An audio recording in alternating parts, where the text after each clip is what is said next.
bagi kita semua. Pada kesempatan yang baik ini saya akan sharing mengenai materi dasar-dasar agroteknologi, yaitu source and sink relation dan produksi tanaman. Nah, mungkin teman-teman semua sudah pernah mendapatkan apa itu source, apa itu sink. Tapi alangkah baiknya pada kesempatan ini mungkin saya mengingatkan kembali, menyegarkan kembali ingatan Bapak-Bapak semua. Nah, kalau kita bicara produksi tanaman, tentu kita bicara apalagi itu tanaman tahunan mesti ada mengikuti siklus tertentu yang polanya itu sangat dinamis. Nah, polanya sangat dinamis. Nah, kenapa polanya dinamis? Karena banyak faktor-faktor yang mempengaruhi, termasuk juga adalah kondisi lingkungan, baik itu tanah maupun iklim, juga manajemen yang itu terkait erat dengan hubungan source and sink.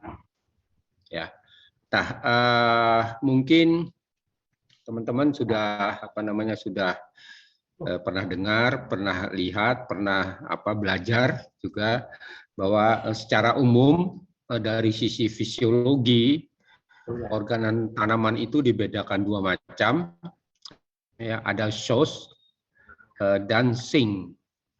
Nah, source di sini dimengerti adalah organ yang aktif berfotosintesis atau katakanlah penghasil fotoasimilat.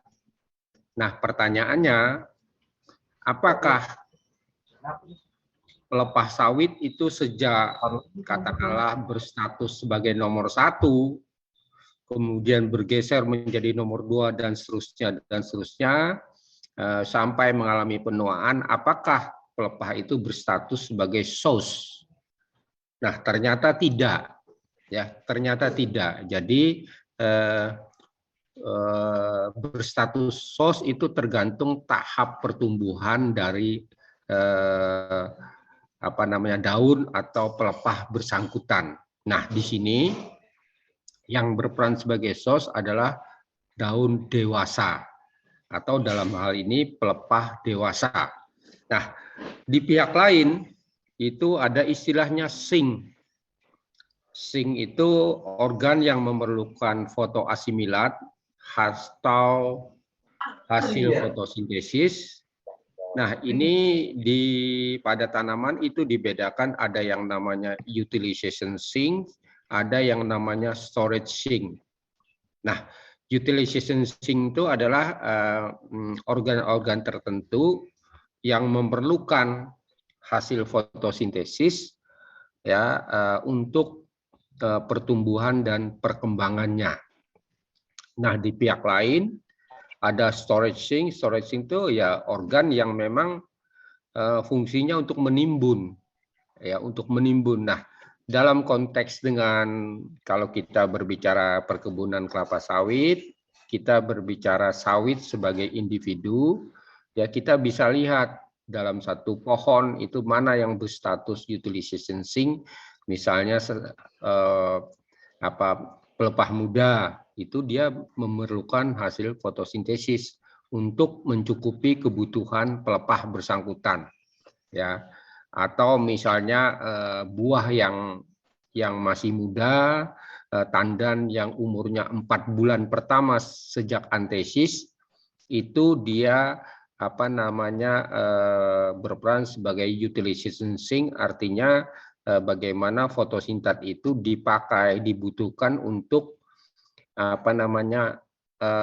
menghasilkan biomasa yang itu menjadi berat atau menentukan berat tandan bersangkutan. Tapi setelah itu utilization sink-nya itu tidak lagi dalam bentuk biomasa hasilnya, melainkan adalah dalam bentuk minyak. Nah, ketika dalam bentuk minyak ini, maka kita bisa katakan bahwa tandan itu berstatus sebagai storage sink, yaitu 2 bulan sebelum tandan bersangkutan itu dipanen. Nah, storage sink-nya dalam arti minyak sebagaimana yang ditunjukkan oleh rendemennya itu. Gitu. Nah, kalau kita bicara source and sink dalam konteks ini, maka ada dua hal yang perlu kita pertimbangkan baik-baik, yaitu bahwa ada kompetisi, ya, dan harus dikendalikan. Ya, nah, kompetisi dan harus dikendalikan ini kita tentunya dalam perspektif produksi. Dalam perspektif produksi misalnya saja, ya, misalnya saja tanaman kelapa sawit yang under pruning, yang pelepahnya sangat banyak, ya, mestinya pelepah-pelepah yang bagian bawah itu saya yakin itu tidak mendapatkan sinar matahari yang utuh, yang yang banyak, atau terjadi penaungan, atau pelepah-pelepah yang sudah mendekati senescensi, mendekati tua, atau sudah memasuki masa tua, itu mesti juga kapasitas fotosintesisnya turun. Nah, kondisi ini apabila dibiarkan, maka dia berstatus sebagai utilization sink, meskipun pelepahnya bisa disebut sebagai source, tapi dalam perspektif fotosintesis dia berstatus sebagai utilization sink. Kenapa? Karena pelepah yang ternaungi itu masih tetap melakukan katakanlah transpirasi, respirasi, atau proses-proses metabolisme yang lain yang itu memerlukan hasil fotosintesis. Nah, konsekuensinya apa? Maka akan terjadi persaingan dengan TBS, sehingga hasil fotosintesisnya yang harusnya dialokasikan ke TBS itu dipakai oleh pelepah-pelepah yang tua atau pelepah-pelepah yang ternaungi. Nah, perkara ternaungi, maka dua hal yang perlu kita perhatikan adalah jarak tanam sejak awal, tergantung progeninya. Yang kedua juga kita perlu memikirkan seberapa jauh manajemen kanopinya. Nah, oleh karena itu dalam konteks produksi kita perlu melakukan pengendalian dengan pruning. Itu seperti itu, ya. Nah, ini hasil percobaan pada sawit, ya, yang menyimpulkan bahwa laju fotosintesis itu distimulasi oleh pertumbuhan sink asimilat. PPT-nya bisa nampak ya, Mas? Oke, ya. Masih nampak, Pak. Nampak ya. Nah, ini hasil riset ya yang menunjukkan pentingnya pengendalian untuk keperluan minimalisir kompetisi antar sink, antar bagian-bagian tanaman yang membutuhkan hasil fotosintesis. Nah, ini apabila 75% pelepah dibuang dari tanaman muda, laju fotosintesis pelepah yang tersisa ya meningkat pada pohon yang ada TBS-nya. Ada TBS-nya, tetapi tidak meningkat pada pohon yang tidak ada TBS-nya. Nah, ini menunjukkan apa? Tandan buah segar itu menjadi sink utama bagi kelapa sawit seperti ini. Jadi dengan memangkas, dengan mempruning, ya, maka pelepahnya berkurang, tetapi laju fotosintesisnya meningkat. Kenapa? Karena harus memenuhi kebutuhan TBS-nya. Ya, tetapi pada pohon yang tidak ada TBS-nya, itu laju fotosintesisnya tidak mengalami perubahan. Nah, lalu pada saat yang sama, kandungan karbohidrat turun pada pohon yang ada tandannya, tetapi tidak terjadi pada pohon yang tidak ada tandannya. Nah, ini menunjukkan apa? Menunjukkan dua hal. Berarti tandan buah segar tadi pada pohon yang 75% pelepahnya itu dipangkas, itu memerlukan hasil fotosintesis. Artinya apa? Tidak bisa dicukupi oleh yang 25% tersisa. Nah, karena tidak mencukupi, maka bagaimana supaya mencukupi? Maka diambillah karbohidrat yang ada di dalam batang. Jadi sebetulnya kenapa pada TBM itu dilakukan kastrasi yang tujuannya adalah mendorong produksi pelepah baru supaya lebih cepat, yang berimplikasi kepada diameter pohon. Nah, itu untuk jangka panjangnya diameter pohon itu tentunya akan menentukan volume pohon. Nah, ketika bicara volume, maka di situ menunjukkan juga daya simpan dari batang. Nah, daya simpan dari batang terhadap apa? Terhadap hasil fotosintesis. Ya, jadi kalau kita bicara karbohidrat hasil fotosintesis, setelah dari pelepah itu ditranslokasikan ke batang. Nah, pada batang, ini khusus pada batang, karbohidrat itu nanti masih mengalami proses lanjutan. Yang pertama adalah dirubah menjadi jaringan tanaman dalam bentuk biomasa pohon. Yang kedua, disimpan sebagai cadangan makanan, yaitu dalam bentuk karbohidrat terlarut atau istilahnya soluble karbohidrat.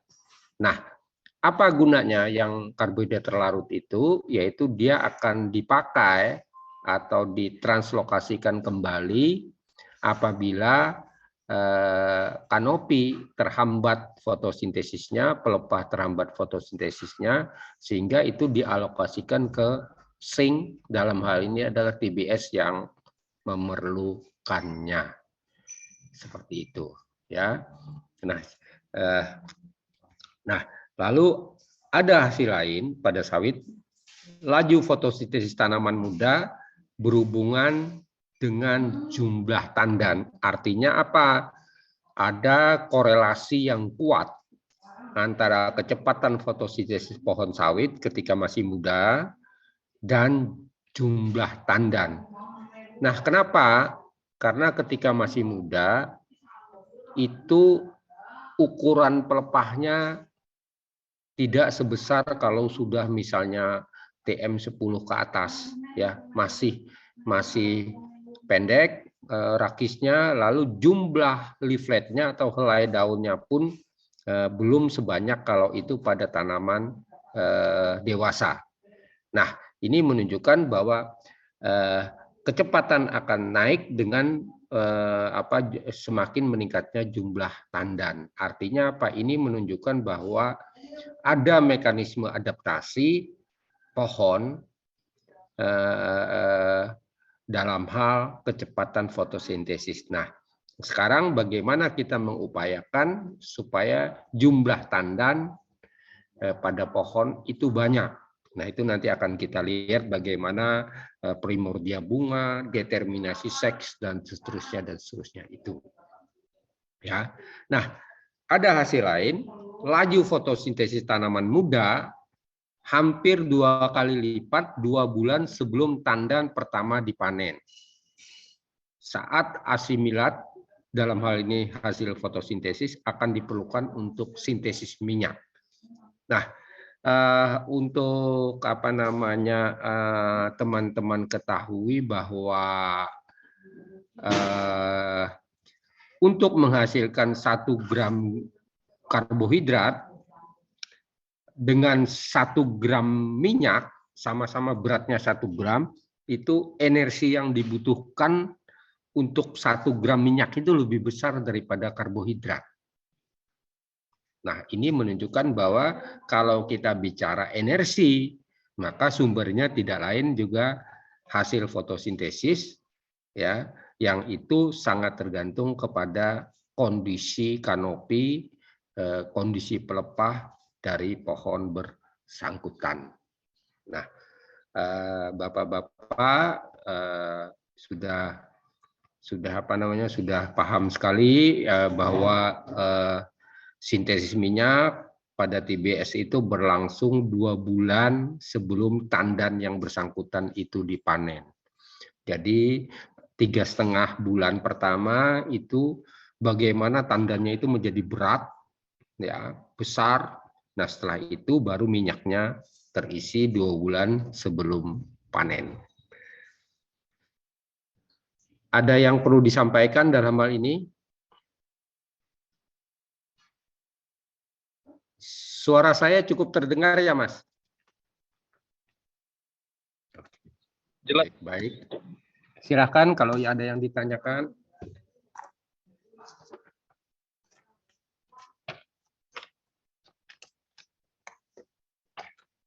Baik, kalau tidak ada, nah jadi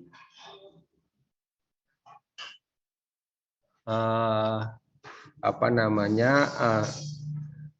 Tadi saya katakan kaitannya sink dan saus itu tergantung kepada status metabolisme dari sink dan saus atau saus bersangkutan. Nah, ini dikendalikan oleh status perkembangan organ tanaman. Misalnya saja pelepah sawit nomor 1, ya, pelepah sawit itu nomor 1 sampai nomor 7, ya, itu dia berstatus sebagai sink, meskipun dia bisa melakukan fotosintesis. Nah, kenapa? Karena fotosintesis pada pelepah 1 sampai pelepah 7 itu hasilnya dibutuhkan untuk perkembangan pelepah bersangkutan. Nah, itu pun masih kurang. Nah, ketika masih kurang, maka dia memerlukan karbohidrat dari pelepah lain yang kapasitas fotosintesisnya tinggi, yaitu pelepah nomor 8 dan seterusnya itu, ya. Nah, artinya di sini pelepah muda nomor 1 sampai nomor 7 itu masih berstatus sebagai sink meskipun dia bisa berfotosintesis. Ya. Jadi status perkembangan organ itu sangat menentukan. Nah, sebaiknya juga pada tanaman karet misalnya yang kondisi katakanlah kondisi apa namanya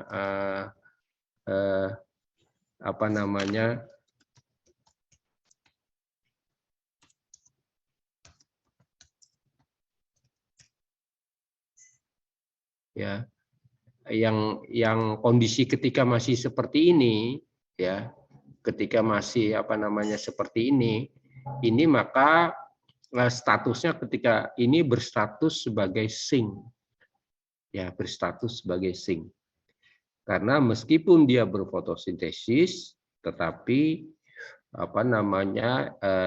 tetapi diperlukan hasil fotosintesis tidak hanya yang dari daun ini, tapi dari daun lain yang sudah normal berfotosintesis. Oleh karena itu, ketika pada kondisi begini, biasanya penyadapan latek itu atau ketika dalam hal meranggas atau masuk ini biasanya penyadapan latek itu tidak dianjurkan.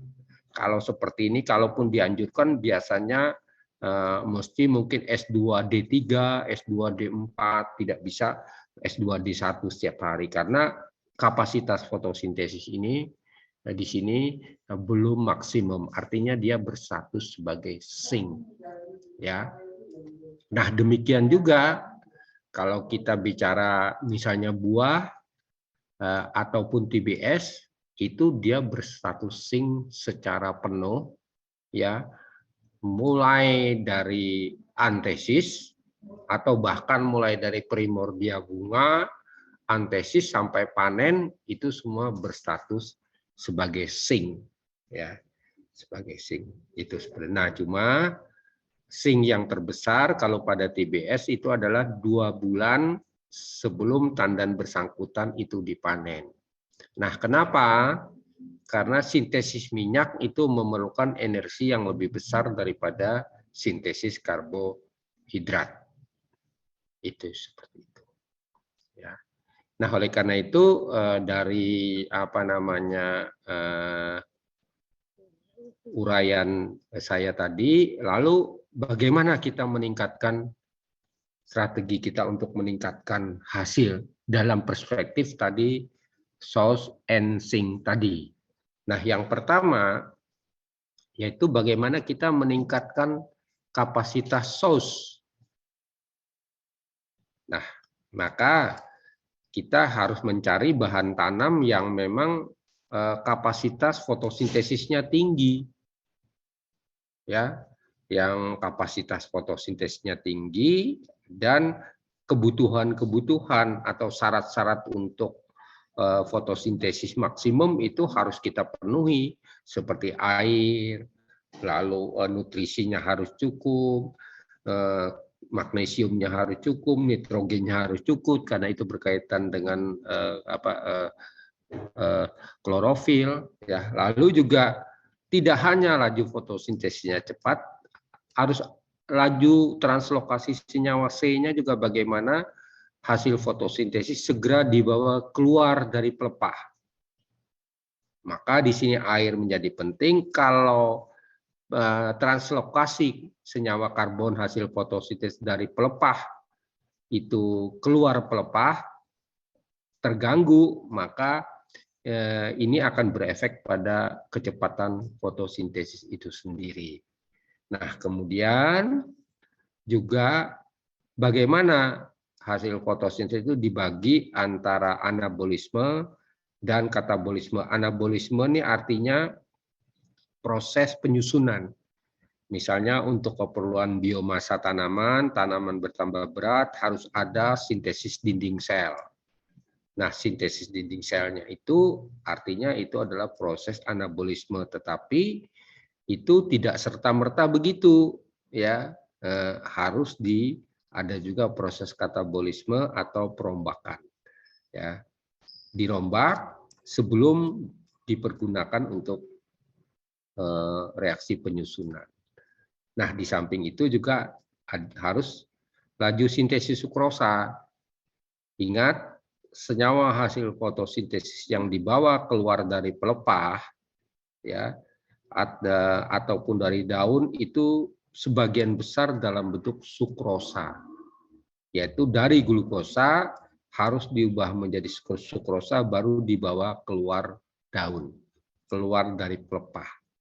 Nah, kalau kita bicara ini semua, ini tidak bisa berdiri sendiri tanpa kita perhatikan begitu besarnya peran air. Ya, begitu besarnya peran air di masa-masa yang akan datang di tengah kondisi istilahnya pemanasan global dan sebagainya ini. Itu. Nah, lalu di sisi lain ini dari sisi dari sisi kanopinya, ya, dari sisi kanopinya. Di sisi lain kita lihat dari sisi TBS-nya lah. Sink strength itu katakanlah TBS-nya lah. Bagaimana kita meningkatkan ukuran dan aktivitas sink. Ukuran itu misalnya saja BJR-nya tinggi, ya, BJR-nya tinggi, lalu bagaimana aktivitas sinknya. Nah, sama-sama tandan yang beratnya sama, misalnya katakanlah 30 kilo, tapi aktivitas sinknya berbeda. Ya, 30 kilo pada umur katakanlah 4 bulan dengan 30 kilo pada umur 5 bulan itu berbeda. Ya, berbeda.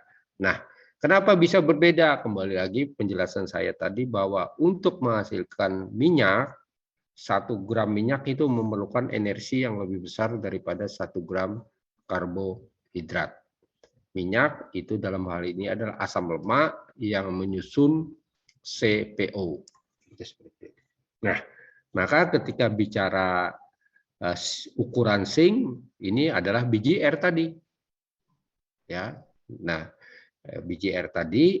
Nah, kenapa ini penting? Karena kalau kita berbicara BJR, itu kan banyak faktor yang menentukan. Misalnya saja adalah fruit set, ya, fruit set, lalu ketersediaan serangga penyerbuk, ketersediaan polen yang cukup, lalu kondisi lingkungannya harus kondusif. Jangan sampai polen sudah menyerbuki bunga betina, tetapi karena kondisi kering, akhirnya polonnya dehidrasi, tidak bisa berkecambah, sehingga apa? Fruit set-nya turun. Seperti itu. Nah, lalu aktivitas zinc apa? Ini menentukan tingkat penyerapan fotosintet per satuan berat. Nah, ini maka kalau TBS-nya itu berat, ya maka dia akan memerlukan hasil fotosintesis juga. Untuk apa? Ya untuk diubah menjadi minyak, ditimbun di dalam TBS-nya. Apakah itu di dalam mesokarp sebagai CPO maupun di dalam kernel sebagai PKO. Jadi kalau kita bicara zinc strength, maka ada ini dan aktivitas zinc. Nah, kenapa sekarang orang mulai berpikir ke depan bagaimana kita berusaha untuk mendapatkan TBS, ya tandan buah segar yang apa namanya yang dari sisi berat mungkin tidak mengalami peningkatan berarti, tetapi dari sisi rendemen itu mengalami peningkatan yang luar biasa. Nah, ketika begitu maka ini menjadi penting. Nah, maka ini dikendalikan juga oleh faktor genetik. Maka dicarilah bahan-bahan tanam dengan ini, ya apa namanya zinc activity yang tinggi. Yang ini salah satu kandidatnya adalah yang dari Costa Rica itu, gitu ya. Itu salah satu kandidatnya memang zinc activity-nya tandannya jauh lebih tinggi daripada atau di atas dari yang zinc activity dari tandan-tandan yang ada. Itu seperti itu. Karena itu berimplikasi kepada rendemen minyak. Itu Mas ya. Nah, lalu bagaimana kita melihat dua strategi itu dalam konteks kebun, dalam konteks populasi tanaman, ya dalam konteks hamparan, dalam konteks manajemen afdeling. Jadi kita bisa melihat tiga lingkaran ini, ya. Nah, zinc activity di sini tergantung pada pertumbuhan tanamannya sama kemampuan tandan juga untuk menyimpan ini. Nah, ini ditentukan oleh metabolismenya. Kalau metabolismenya tinggi, maka dia juga akan butuh air banyak. Ya. Sebaliknya, pada kondisi kering, meskipun metabolismenya tinggi tapi tidak bisa dipenuhi, akhirnya apa? Pertumbuhannya terhambat. Ya. Nah, jadi aktivitas zinc ini sangat menentukan bagaimana resources use, bagaimana kita menggunakan nutrisi, kita menggunakan air, memanfaatkan energi sinar matahari untuk mendukung ini. Apa yang dia butuhkan sebenarnya hanya senyawa karbon, tapi bukan karbon dalam arti C, tetapi senyawa organik, senyawa yang mempunyai kerangka karbon itu. Nah, maka kalau kita lihat begini, kalau misalnya ini pelepah, ya kalau kita umpamakan ini aktivitas source dalam hal ini fotosintesis ini pelepah, maka kita juga ini sangat tergantung pada nutrien. Apa nutrien? Misalnya P sebagai sumber energi, karena fotosintesis tidak mungkin tanpa P. Lalu magnesium nutrien, yang lain misalnya nitrogen, kalium dan sebagainya itu saling berinteraksi mempengaruhi ini. Lalu air, lalu suhu, ya, lalu sinar matahari dan CO2 sendiri. Ini mungkin tidak ada masalah. Ya, masalahnya bagaimana ini bisa masuk, sebaran sinar di dalam kanopi itu baik, ya artinya merata, ya. Yang ke depan mungkin masalah utamanya ada di sini. Nah, ini apa yang menghubungkan ini tadi. Jadi bagaimana hasil fotosintesis dari pelepah ya dibawa ke tandan.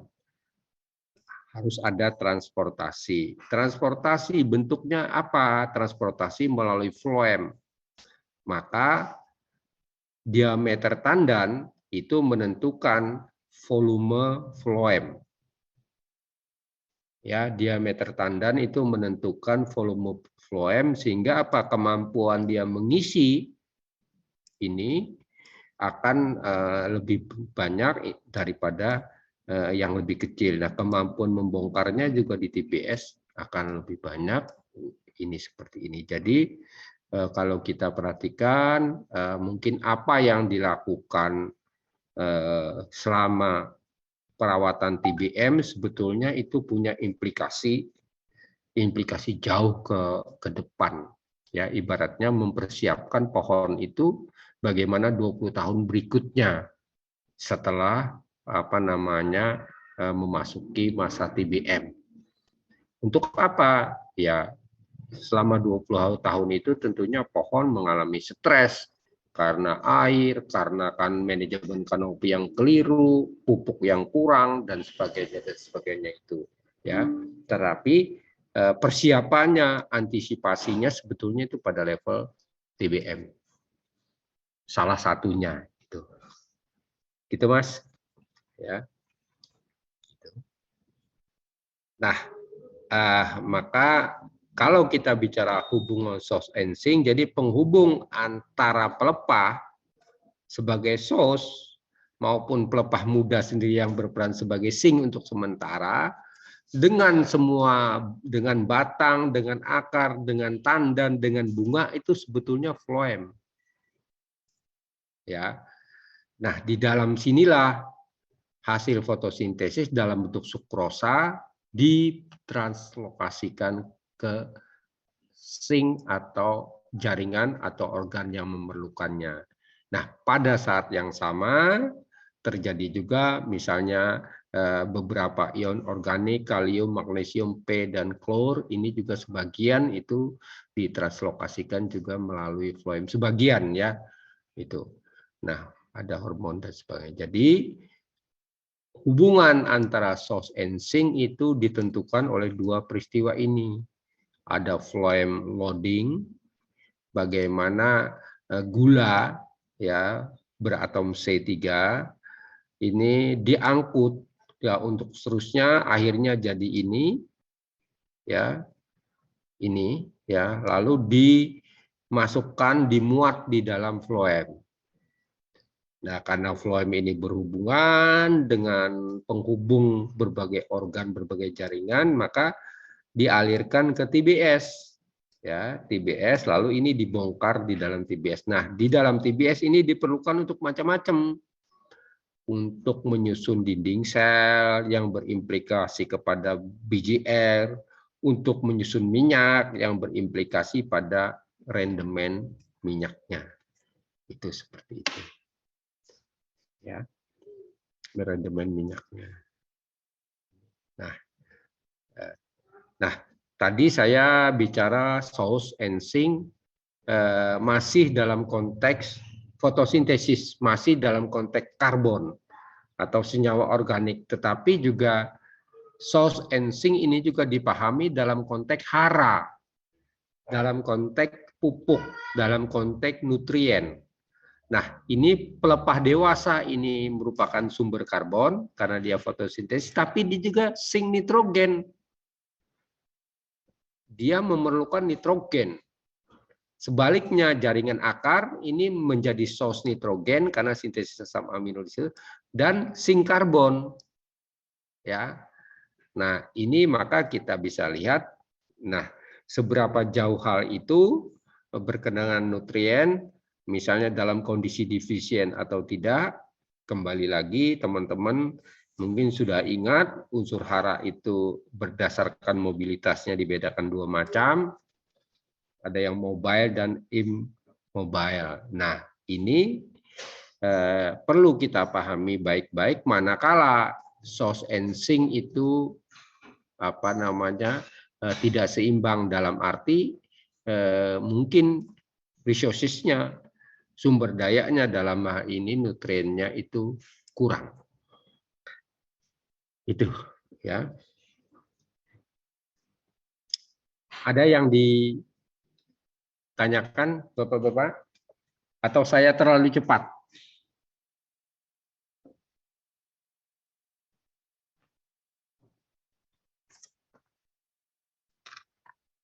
Gimana, Mas?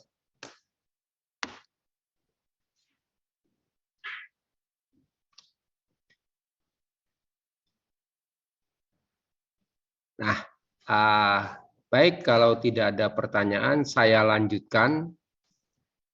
Ini bagaimana fakta sawit.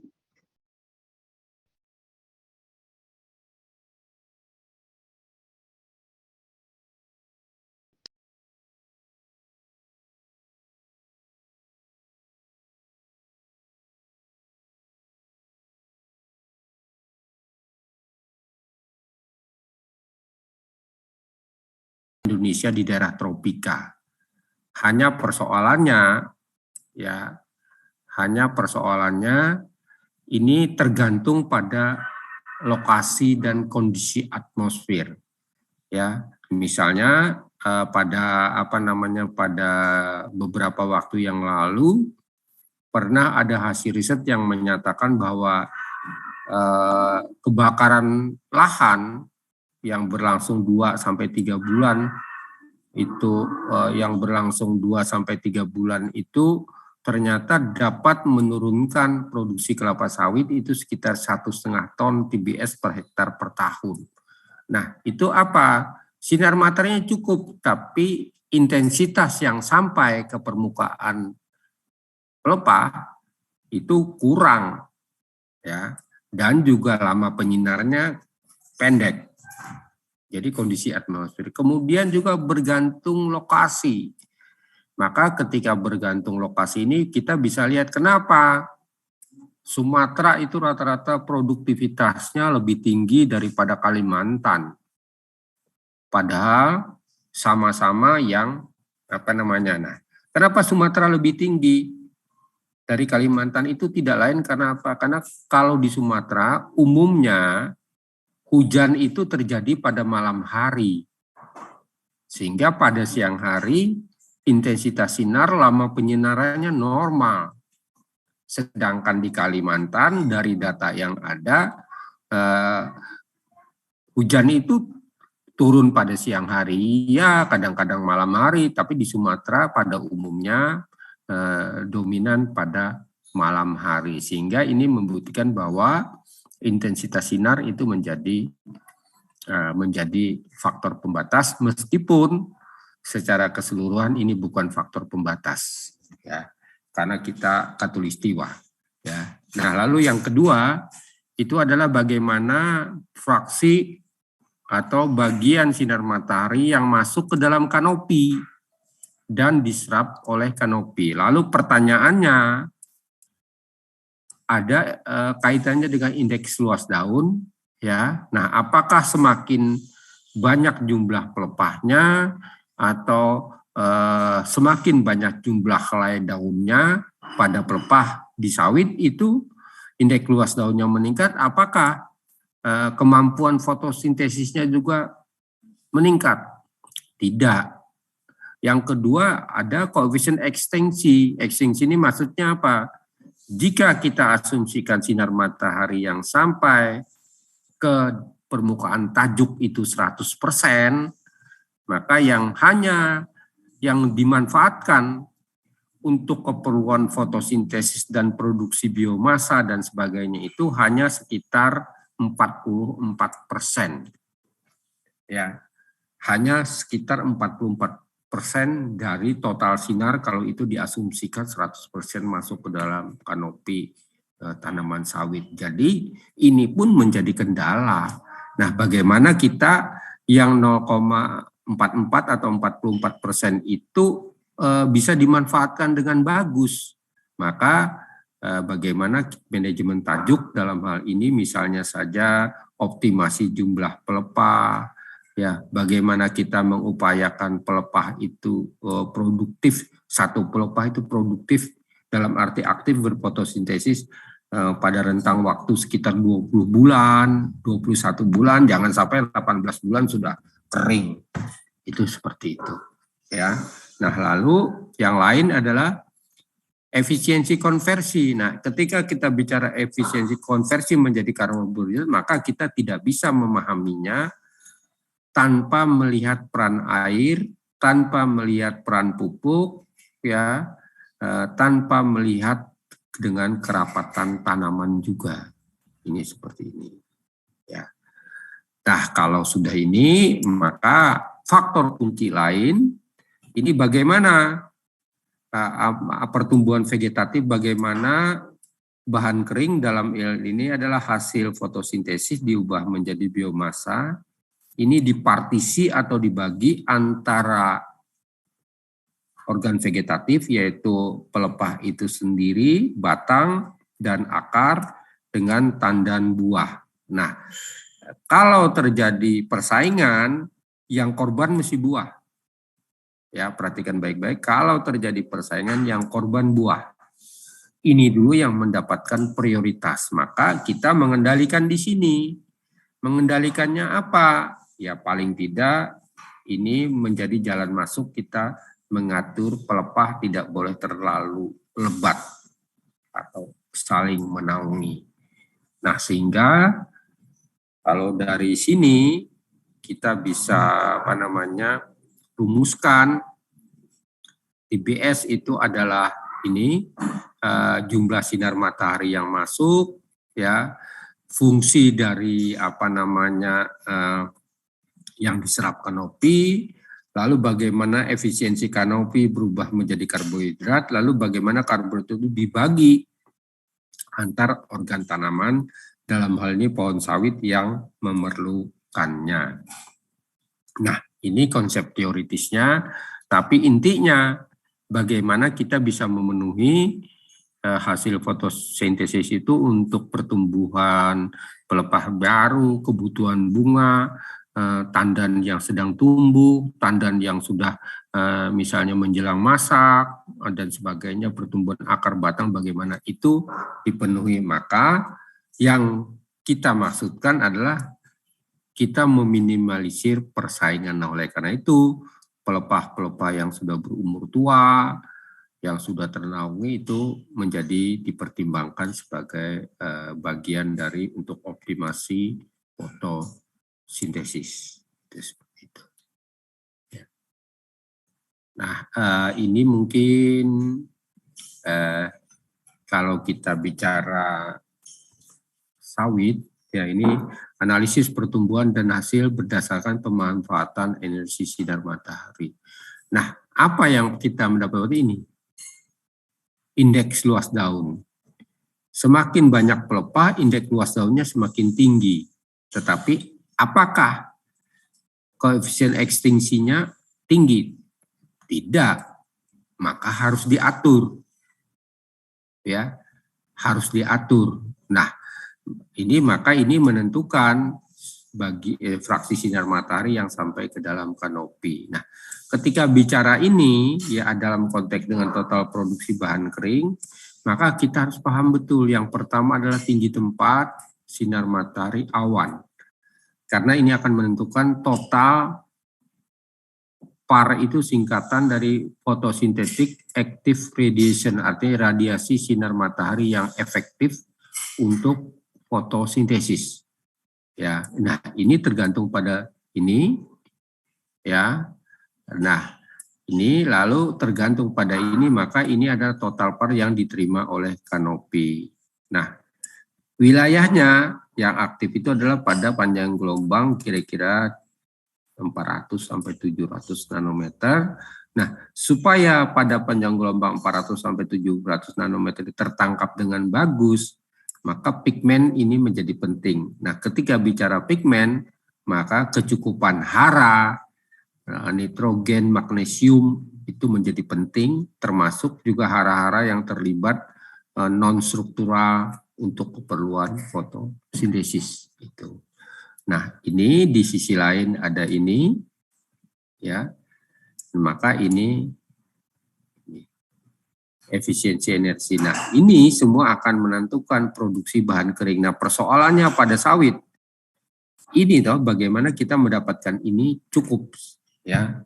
Tetapi tidak boleh juga dominan ini. Kalau dominan ini mesti kurang. Karena ada tersaingi, maka harus dikendalikan. Ya, harus dikendalikan. Ya. Nah, pengendalinya sejak awal orang mengatur pola tanam, jarak populasi tanaman maksudnya SPH, dan tindakan berikutnya adalah yaitu tadi bagaimana mengurangi terjadinya shedding atau penaungan baik antar pohon maupun antar pelepah pada pohon yang sama.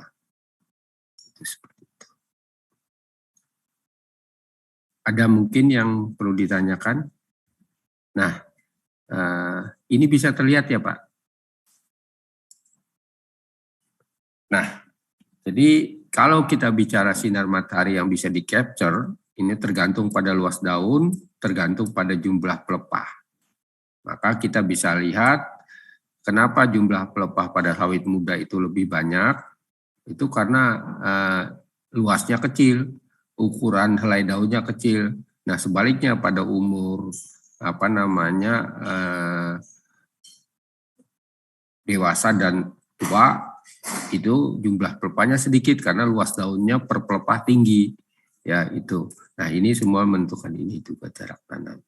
Nah, Bapak-bapak dan teman-teman semua, ini apa namanya? Maaf saya besarkan ya. Bisa terlihat?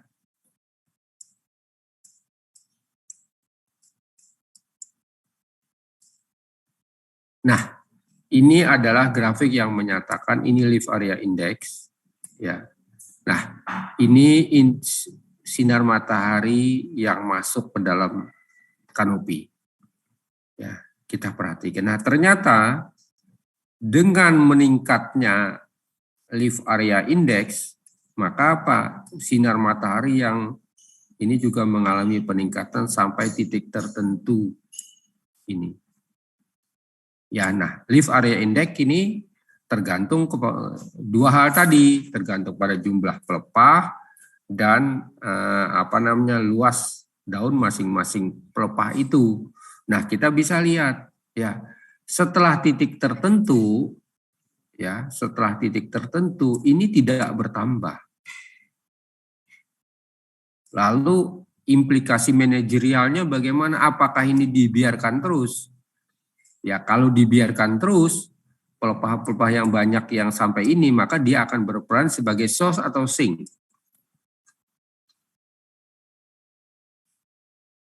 Halo Bapak-Bapak, apa dia akan berperan sebagai source atau sink? Dia berperan sebagai sink, artinya dia memerlukan hasil karbohidrat dari pelepah yang aktif berfotosintesis untuk metabolisme pelepah yang bersangkutan itu. Maka secara manajerial ini perlu dihilangkan. Maka optimasinya dalam bentuk berapa jumlah pelepah. Nah, kita bisa lihat sebetulnya ya, ini kita bisa lihat ya, sebetulnya indeks luas daun itu sebetulnya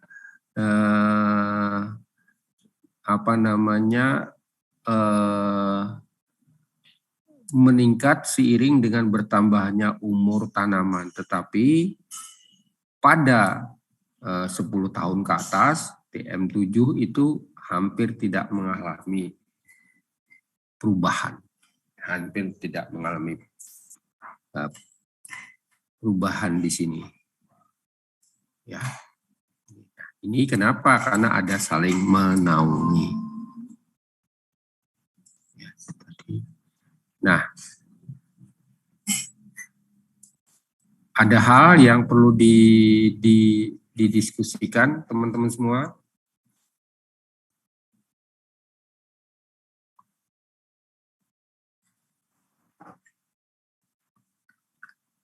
Ada hal yang perlu didiskusikan.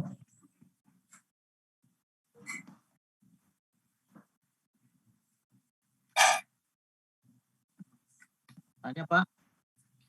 Ya.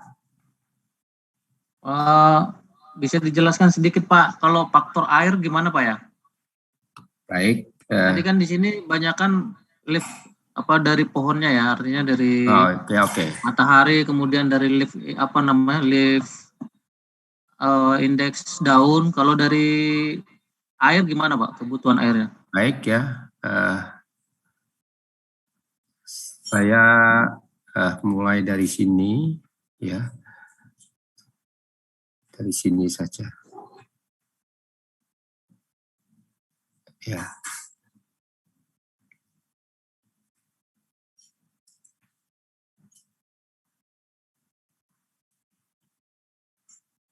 Nah, jadi teman-teman semua memang sudah ada pendapat-pendapat berdasarkan kajian riset dan proyeksi ke depan bahwa di antara faktor produksi sawit yang alami, maksudnya itu sumber daya alam, ya, itu adalah yang menentukan ke depan, yang paling berpengaruh itu adalah air. Nah, maka kalau kita bicara air, kita tidak bisa hanya melihatnya dari satu atau beberapa fungsi, tapi kita akan lihat pengaruhnya bisa dibedakan dua kelompok. Pengaruh langsung, artinya air berpengaruh langsung terhadap produksi itu misalnya saja kita tidak mungkin bisa mendapatkan minyak, kita tidak mungkin bisa tandan itu biji airnya naik, biomasanya naik tanpa ada proses fotosintesis. Nah, air di sini pengaruh langsung karena dia bagian yang akan menyumbang hidrogen H, ya, untuk itu apakah karbohidrat, lemak ataupun protein. Itu pengaruh langsungnya. Artinya apa? Dia menjadi komponen struktural senyawa organik yang apakah itu menjadi menentukan biomasa tanaman, berat tanaman, atau senyawa-senyawa organik yang mempengaruhi aktivitas metabolisme. Ya, itu yang. Nah, kemudian sedangkan pengaruh tidak langsungnya luar biasa banyak, ya. Karbohidrat dari persamaan fotosintesis untuk bisa masuk ke dalam daun melalui stomata. Nah, stomatanya harus membuka dulu. Nah, membukanya itu sangat tergantung air yang ada di dalam tanah dan yang diserap oleh akar. Itu yang pertama. Kemudian nutrien ini pupuk diberikan, kita misalnya di sawit itu kalau 20 hari tidak ada hujan, maka sebaiknya aplikasi pupuk dihentikan. Itu sebetulnya berkaitan dengan air. Karena apa? Karena proses pupuk yang diberikan itu menjadi tersedia larut, ya, di dalam larutan tanah sampai terserap itu tidak mungkin tanpa air. Harus ada air, ya. Nah, itu di luar tanaman. Lalu ketika di dalam tanaman dia ditranslokasikan dari akar ke daun, dari akar ke tandan, kan perlu air. Sama juga hasil fotosintesis pun dari daun untuk bisa dibawa kemana-mana juga perlu air. Itu, ya, itu kita lihat dari sisi itu. Lalu pengaruh tidak langsung lain, yaitu kita bisa lihat, ya, tanaman itu kan melakukan transpirasi, ya, artinya ada air yang menguap. Nah, air yang menguap ini bisa dilihat sesuatu yang negatif ataupun yang positif. Yang negatif apabila air tanahnya kurang, ya, misalnya pada lapisan-lapisan hardpan itu pertumbuhan akar tidak bagus, kadang-kadang tidak hanya air tanahnya kurang, tergenang juga buruk sama pengaruhnya. Itu juga kita lihat di situ. Jadi banyak sekali sebetulnya hal-hal yang bergantung air. Maka dari itu ada hasil riset di Malaysia yang mengobservasi produksi kelapa sawit Malaysia selama 10 tahun terakhir, 18 tahun, saya lupa. Ternyata di antara faktor-faktor yang paling dominan pengaruhnya terhadap peningkatan produksi sawit Malaysia, selain bibit, selain bahan tanam unggul, itu adalah air. Itu Mas, itu adalah air. Itu. Gitu, Mas. Makasih Pak Eri. Ya. Halo. Baik Pak, terima kasih Pak, jelas Pak. Oke ya. Mungkin suara saya nggak keras ya Mas di sana. Jelas saja Pak, jelas. Oh jelas ya. Itu ya Mas ya. Baik ya. Nanti mungkin kalau detail nanti saya bisa mungkin menyiapkan 1-2 slide untuk itu gitu. Ya. Ada Mas slide-nya sudah ada gitu loh. Cuma karena jatahnya kami berbagi dengan Bu Kadarwati dengan Pak Ginting gitu. Tapi slide-nya sudah saya ada sebetulnya itu ya. Oke, itu ini ya. Nah, itu dah. Lalu ini juga ya sebetulnya air tadi juga bisa saya jelaskan ini fotosintesis meningkat dengan meningkatnya intensitas sinar matahari. Betul, asalkan ini terpenuhi. Ya. Ya itu tadi kandungan air tanah. Jadi jangan dipikir, kita jangan hanya membayangkan misalnya minyak itu ada hidrogennya dari mana? Dari karbohidrat, hidrogen karbohidrat dari mana? Dari air. Ya, kita tidak hanya membayangkan seperti itu, tapi juga bagaimana fotosintesis itu bisa berjalan bagus kalau misalnya kandungan klorofilnya cukup, mendapatkan sinar matahari dan sebagainya. Maka ketika bicara kandungan klorofil, tidak mungkin kita mengabaikan peran hara, bagaimana peran magnesium, bagaimana peran nitrogen. Lalu ketika kita bicara fotosintesis pada daun, tidak mungkin kita tidak melihat peran kalium, peran pupuk P, peran boron dan sebagainya itu ya. Itu. Nah, jadi kita bisa melihat ya ini bagaimana hubungan antara intensitas sinar matahari ya dengan kemampuan fotosintesis. Semakin tinggi intensitas semakin tinggi, maka kapasitas fotosintesis semakin tinggi ya. Tapi untuk ini bisa tercapai, ini harus menjadi penting ke sini. Kalau ini menjadi salah satu atau beberapa tidak bagus, ini mungkin di sini dia sudah landai dari titik ini. Nah, maka defisit tekanan uap itu artinya misalnya terjadi gini, sawit itu kan menguapkan air. Nah, maka terjadi defisit tekanan uap. Nah, seberapa besar defisitnya itu tergantung pada kemampuan akar menyerap air. Nah, kalau defisitnya itu besar, kemampuan akar menyerap air rendah, akibat konsekuensinya apa? Tadi stomatanya akan menutup. Nah, ketika stomatanya akan menutup, maka CO2 yang itu akan difotosintesis bersama dengan air itu akan kurang. Itu. Lalu juga nutrien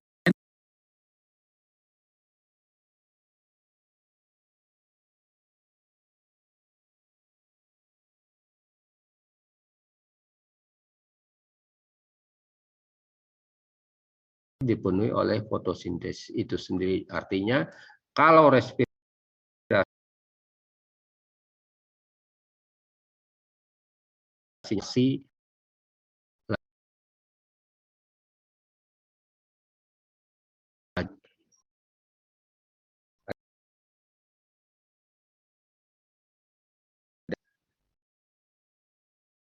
ya,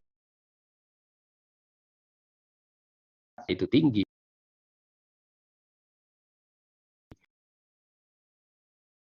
Ya.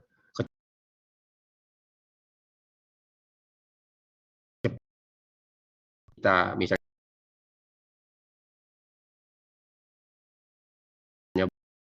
batas produksinya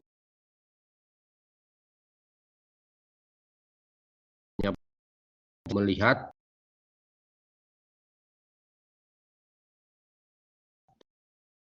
hal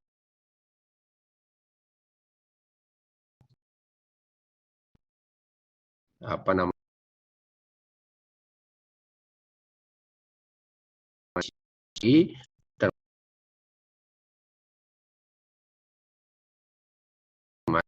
itu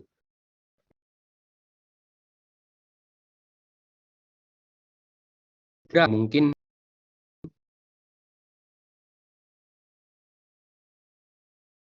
akan rendah.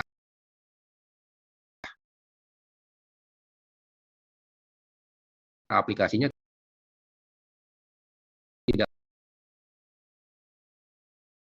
bisa, ketersediaan durasi hujan dan sebagainya.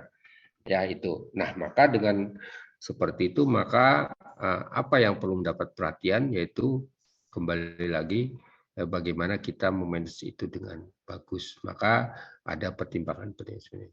Jadi jumlah hasil fotosintesis itu tergantung pada sinar matahari yang masuk ke dalam kanopi dan juga bagaimana sinar matahari itu digunakan untuk fotosintesis dan menghasilkan karbohidrat. Nah, apa yang bisa kita lihat dari gambar ini? Ya, apa yang bisa kita lihat dari gambar ini?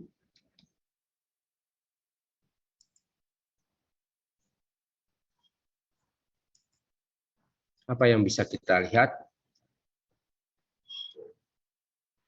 Ini saya tulis the law of diminishing yield increment. Hukum penurunan peningkatan hasil. Ya, ini riset di sawit. Ya, mungkin di kalangan kita banyak yang belum tahu hal ini, tapi ini menunjukkan adalah leaf area index. Artinya apa? Semakin banyak jumlah pelepah, maka leaf area index-nya akan meningkat. Ya, tapi di sini produksi bahan kering per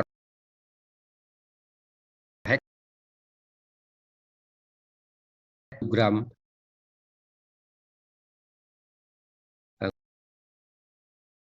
bisa lihat di sini.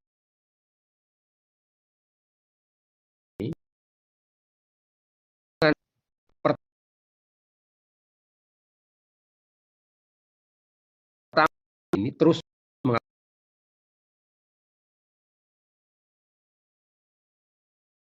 pengaruh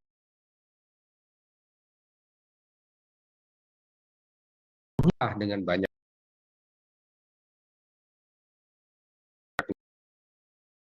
tingkat. Tapi kita sering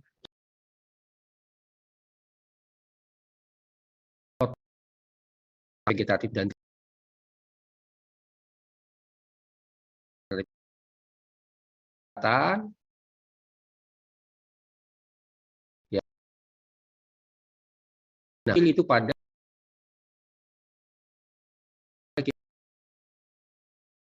ya, hitung sudutnya ini ya, hitung sudutnya ini ya. Nah, artinya apa? Pertambahan vegetatifnya berat totalnya itu pada titik tertentu peningkatannya semakin kecil.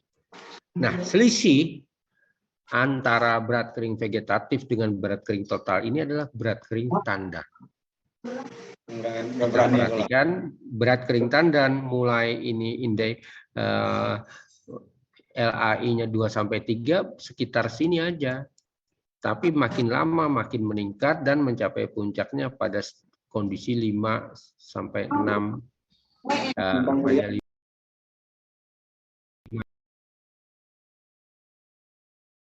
semakin sempit kan pendek daripada ini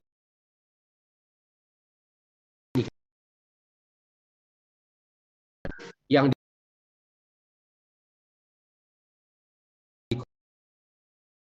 dikorbankan bukan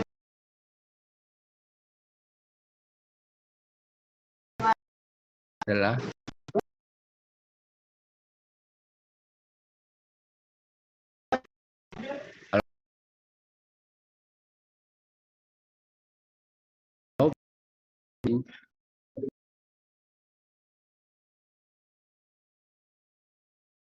terbatas.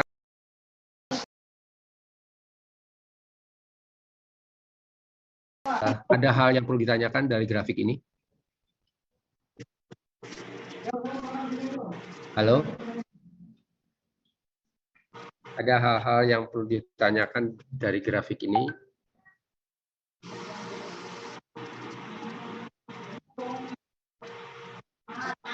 Halo? Ada yang perlu ditanyakan? Ya. Oh, sih. Oke. Nah, ini hasil riset bagaimana pengaruh jumlah pelepah terhadap TBS. Ini PPKS Medan tahun 2005 ya. Nah, ini umur ya 5, 6, 7, 8. Ini adalah data kilo TBS per pohon. Ini adalah jumlah pelepahnya. Ya. Kita perhatikan jumlah pelepah 33 ya. Ini kalau kita lihat ini masuk TM awal, TM remaja, TBS-nya hanya ini. Mas Kuni, ya. matikan dulu, Pak. Mas Kuni, trouble. Mute, Mas Kuni. Halo, ada gangguan, Mas? Ya, Pak, Mas Kuni, Pak. Oh, gitu. Ya, ini. Nah, ini Mas kita Kuni. perhatikan, ya. Pelepah 40, berat TBS-nya naik. Ya. Lalu berat 48 juga naik. Ya. Naiknya ini ke sini kan kurang lebih 4,1, ya.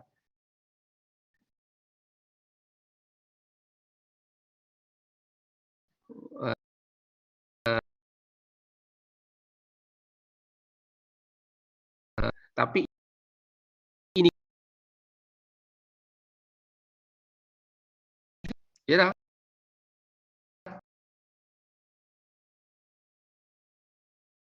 Nah, ini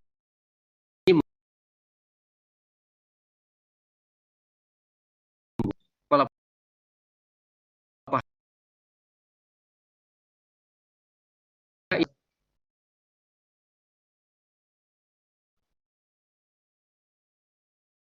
50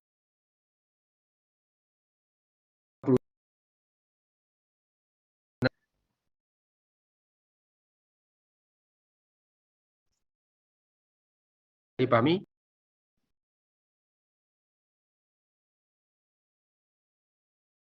Oke.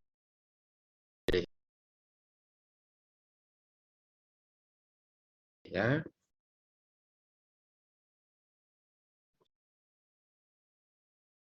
Yang lalu sudah melibatkan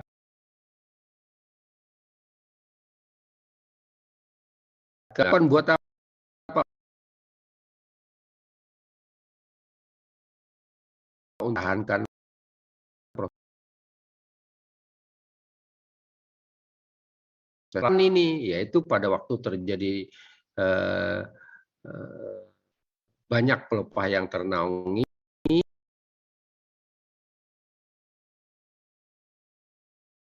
tidak berfotosintesis, dia hanya berespirasi, berarti di situ terjadi wash atau pemborosan dari sisi energi, sehingga lebih banyak bahan kering yang hilang, yang apa istilahnya produksi bahan keringnya menjadi kecil karena dipakai untuk ini. Itu. Nah, sebaliknya fotosintesis yang terbatas hanya pada pelepah, sedangkan respirasi berlangsung pada semua bagian tanam ini kehilangan akibat respirasi pada kelapa sawit mencapai 75% dari asimilasi kotor. Jadi sebetulnya yang dikonversi menjadi biomasa itu kurang lebih 25% dari hasil fotosintesis. Sisanya itu hilang dalam bentuk proses respirasi. Nah, ada apa namanya pemikiran seperti ini, ya. pemikiran seperti ini. Jadi bagaimana cost of energy, tapi sisi lingkungan juga menjadi perhatian. Ya. Kita awali dengan blok, jadi harapannya adalah SPH terpenuhi semua. Sisip berhasil, populasi titik tanam semua terisi. Ya, nah kalau sudah seperti itu, bagaimana kita mengupayakan jumlah TBS per pohon per tahun? Lalu bagaimana fruit set-nya tinggi? Ya, fruit set-nya tinggi. Nah, setelah fruit set-nya tinggi, bagaimana mesokarpnya tebal? Ya, nah setelah mesokarpnya tebal, bagaimana rendemennya di sini banyak? Jadi sasaran produksi ke depan CPO per hektar per tahun, maka logikanya suatu saat mungkin tandanya BJR itu sudah tidak penting lagi. Yang penting adalah apa? Bagaimana rendemen minyaknya tinggi. Ya, rendemen minyaknya tinggi. Ini konsep yang mungkin suatu saat bisa terwujud seperti itu. Ya. Terwujud itu. Nah, ini apa namanya sudah pernah saya tayangkan kemarin, tapi saya perlu apa namanya ulangi lagi karena ini penting pemahaman dasar kita untuk produksi. Jadi tandan buah matang yang secara fisiologi matang itu sebetulnya itu memerlukan umur kurang lebih 36 sampai 40 bulan baru matang panen. Nah, karena di dalam kelapa sawit itu ada yang namanya fitomer, satu pelepah satu bunga, ya, atau bahkan satu tandan meskipun tidak selalu, ya, karena ada determinasi seks, maka kita bisa lihat di sini ini pelepah nomor 0, ya. Pelepah nomor 0 ini artinya daun tombak, ya. Nah, pelepah nomor 0 ini sebetulnya ini umur pelepah itu sudah kurang lebih apa namanya 20 bulan, ya, baru dia muncul. Nah, baru dia muncul. Nah, kalau diasumsikan itu 1 bulan itu 2 pelepah, maka pelepah nomor 0 ini akan menjadi pelepah nomor 10, memerlukan waktu kira-kira 5 bulan, dan itu berlangsung ya kira-kira ini pada bulan ke-25 sampai bulan ke-30 ini, ya. Nah, ini tapi ketika pelepah nomor 0 kita belum tahu itu bunga jantan atau bunga betina, ya. Nah, kita baru jelas mulai pelepah nomor 10. Paham, bentuknya sudah mulai terlihat, seludangnya kayak apa, gitu kan. Nah, lalu pada pelepah nomor 10 ini sudah mulai terlihat ini bunga jantan atau bunga betina. Sudah pasti. Ya, nah kemudian 5 bulan kemudian ini akan antesis. Nah, karena 1 bulan itu 2 pelepah, maka yang semula ini bunga pada nomor 10 ya akan antesis, ya, bunga pada pelepah nomor 10 ini akan mengalami antesis ketika bunga tersebut berada pada pelepah nomor 20 bergeser. 1 bulan 2, 1 bulan 2.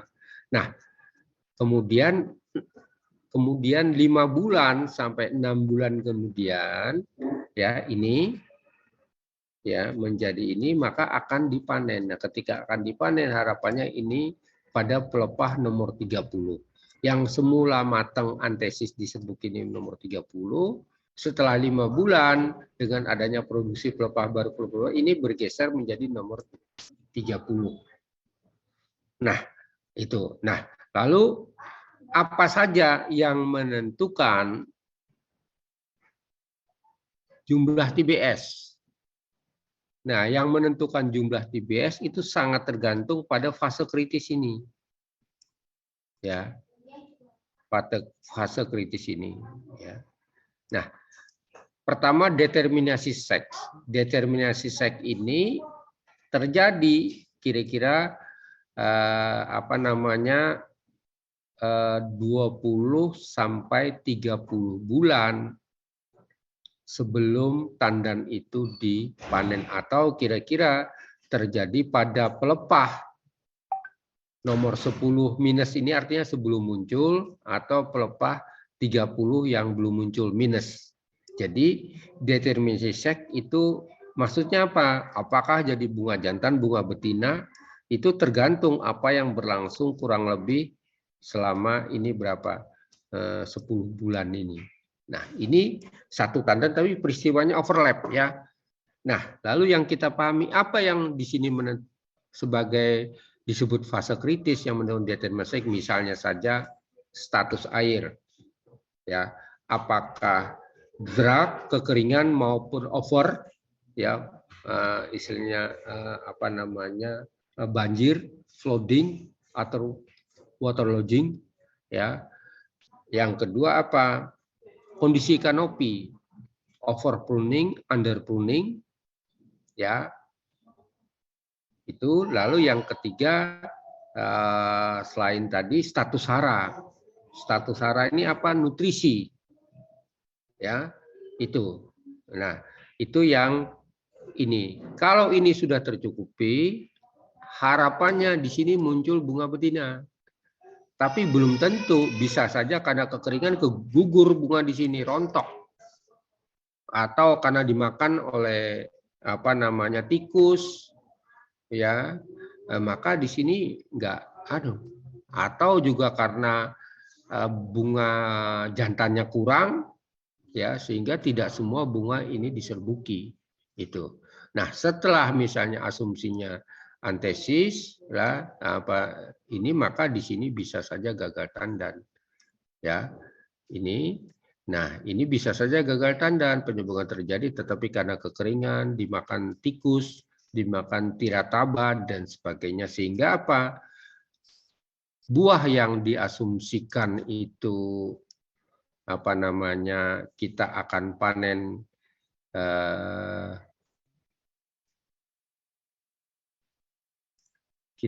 panen ini sebanyak ini, maka realitanya hanya segini.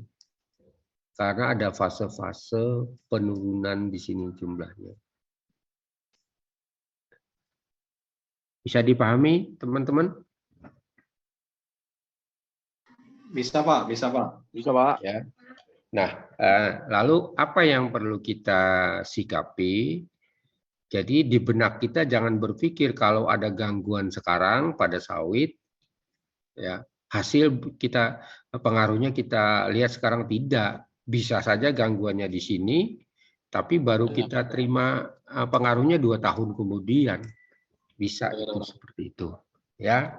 Nah, maka saya pribadi berharap kepada teman-teman semua, basic teori ini bisa kita pergunakan untuk mengantisipasi, ya, mengantisipasi bagaimana potensi stres itu apa saja, efeknya kapan, seperti apa. Nah, itu bisa juga menjadi bagian riset dari teman-teman untuk keperluan ini. Kan data sekunder curah hujan sudah ada, pupuk sudah ada, jarak tanam sudah ada, apa-apa tinggal diolah toh. Ya toh? Halo? Iya, Pak. Iya, Pak. Ya, jadi bisa dipikir. Jadi untuk kan sudah yang afdeling, bahkan area itu kan sudah ada data semua itu, ya. Dikaitkan nanti ada di lahan berpasir, lahan mineral, manajemen lahannya seperti apa, apakah stres curah hujan dampaknya di mana, munculnya kapan, seperti apa. Itu bisa dari grafik yang sederhana ini. Ya. Oke, ada hal yang mungkin perlu ditanyakan?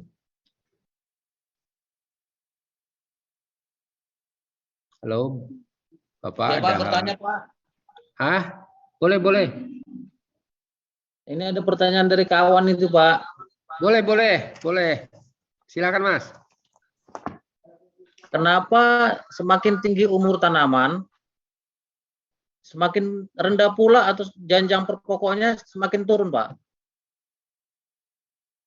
Oke. Ya, baik. Ya, sudah, Mas. Ya, jadi memang kan kalau kita bicara yield yang kita sering nyatakan satuannya sebagai ton per hektar per bulan, apa per tahun, apa itu sebetulnya kan disusun oleh dua hal, yaitu jumlah tandan dan BJR. Nah, selama periode sawit itu produktif, katakanlah 25 tahun, jumlah tandan ini berbanding terbalik dengan BJR. Ya, BJR berbanding terbalik dengan BJR dalam hubungannya dengan umur pohon. Ya, umur pohon. Jadi semakin bertambah semakin bertambahnya umur tanaman, ya, umur pohon, maka jumlah janjang per pokoknya akan sedikit, ya, tetapi BJR-nya besar. Nah, kenapa sedikit? Karena ini seiring dengan produksi pelepah. Dengan bertambahnya umur, maka produksi pelepahnya juga akan kurang. Tetapi implikasinya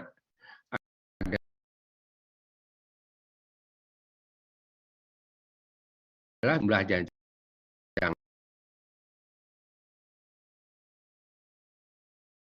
BJR-nya,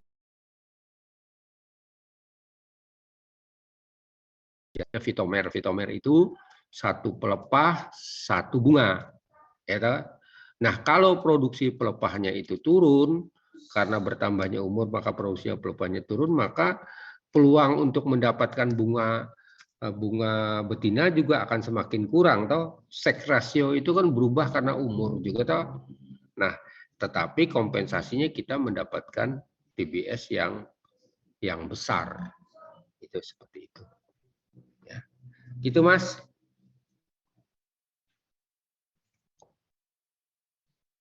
Begitu? Ya. Baik.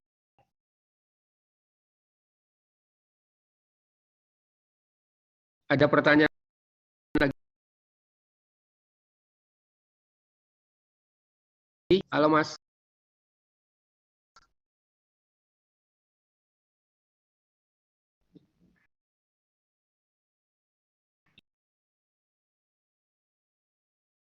Oh, tanya.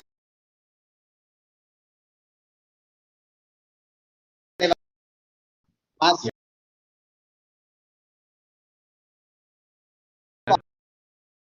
Praktik Ya. yang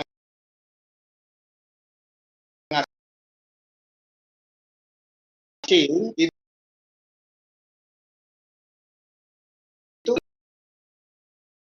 citizen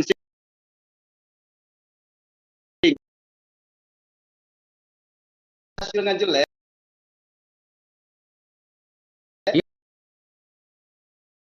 Tandannya kecil, rendah.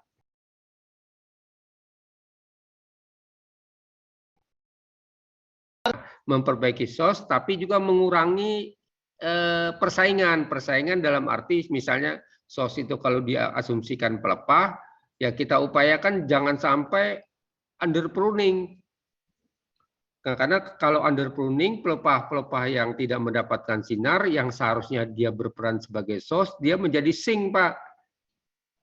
Menjadi sing sehingga dipakai hasil fotosintatnya dulu, dipakai, sisanya baru ke tandan.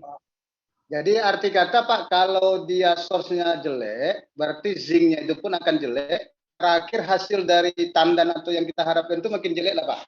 Iya, Itu, betul, Pak, ya? betul. Nah, cuma di sawit itu efeknya tidak saat itu, Mas. Jadi misalnya saja ketika source-nya jelek, mungkin pengaruh kusing itu tidak hanya pada saat itu, mungkin bisa beberapa bulan ke depan. Itu tergantung kondisi yang tidak baik itu berada pada umur tandan berapa.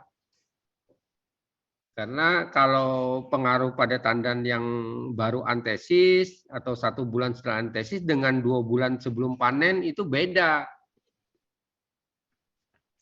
Nah, satu lagi Pak, yang untuk source ini yang mempengaruhi untuk source itu baik atau jeleknya, kan ini kan untuk fotosintesis berarti kan larinya ke jumlah pelepah Pak. Ya. Kalau seandainya tanamannya rapat Pak, itu kan jumlah pelepah tanaman rapat berarti kan harus kita lakukan thinning out lah Pak ya, atau gimana Pak? Ya, jadi memang kalau tanamannya rapat, harapannya kan kita pendekatannya kan jumlah janjang Pak. Tapi belum tentu populasi anunya tinggi, pohonnya tinggi, belum tentu kita juga asumsinya jumlah janjangnya banyak, belum tentu. Karena kalau pohon nanti katakanlah mengalami etiolasi kan sering kita lihat itu maka apa? Maka pelepah itu bisa tidak ada bunga, ya itu atau bunga jantan semua itu. Maka ya kalau asumsinya thinning out itu ya kita melaksanakan bisa, karena kadang-kadang kan pendekatannya gini Pak, ketika sawit masih TM5, TM6 sampai TM7 itu kan overlap kanopinya kan, tajuknya kan belum banget toh Pak, belum rapat banget toh. Nah asumsinya kan masih bisa, tapi setelah itu ya kalau sudah ada persaingan ya mau tidak mau thinning out Pak, daripada kita belum tentu mendapatkan BJR. Karena apa namanya, kalau tadi ada kompetisi itu efeknya di sini Pak. Efeknya di sini, efeknya di sini. Oh, sek rasio. Iya, ya, Pak. sek rasio juga. Ya. Oke, Pak. Terima kasih Pak penjelasannya Pak. Makasih Pak. Oke, saya rasa untuk pertemuan ini saya cukupkan sampai sekian ya Pak ya. Nah, karena saya sebentar lagi berpindah ke kelas. Ya, gitu ya Mas Yoka ya. Ya. Bisa dipahami? Baik Pak. Bisa Pak. Bisa dipahami? Pak, makasih Pak. Bisa Pak. Bisa Pak. Ya. Makasih Pak. Makasih Pak. Ya sama-sama. Sehat semua ya Pak ya semua. Ya. Makasih Pak. Ya. Sehat semua. Oke ya semua. Baik, terima kasih semua ya. Ya. Terima kasih Pak. Ya, makasih semua. Ya, makasih semua ya.